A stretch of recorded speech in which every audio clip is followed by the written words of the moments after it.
அம்மா நான் உங்கள்கிட்ட ஒன்று கேட்கவா? கேள் பாப்பா. என்ன பாப்பா?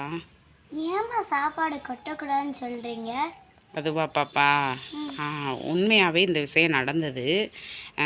நான் அம்மா சின்ன வயசில் நான் 7th படிக்கும்போது மதுரையில் காக்கைப்பாடினேன்னு ஸ்கூலில் ஒரு ஸ்கூலில் நான் படித்தேன்.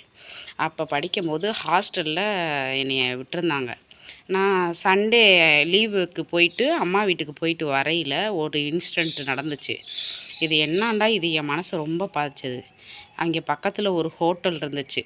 அந்த ஹோட்டலில் சாப்பிட்ட எச்சி இலை இருக்குல்ல, அந்த எச்சி இலையை கொண்டு வந்து வெளியில் கொட்டுனாங்க. லேபர் கொட்டினாங்க. அப்போ ஒரு கை குழந்தையோட ஒரு அம்மா அந்த எச்சி இலையில் இருக்கிற சாப்பாடை வெளியில் கொட்டின சாப்பாடை தூக்குச்சட்டியில் அள்ளிக்கிட்டு போனாங்க. அது என் மனசை ரொம்ப பாதிச்சிச்சு. அதை நான் ஒரு 10 நிமிஷம் நின்று பார்த்துக்கிட்டே இருந்தேன். அது எனக்கு ரொம்ப கஷ்டமாக இருந்துச்சு. அன்னையிலேருந்து நான் முடிவு பண்ணேன், சாப்பாட்டை வேஸ்ட்டு பண்ணக்கூடாது. அதே மாதிரி நம்மளுக்கு போக வெந்தது என்றைக்குமே வெள்ளாமையாகாது.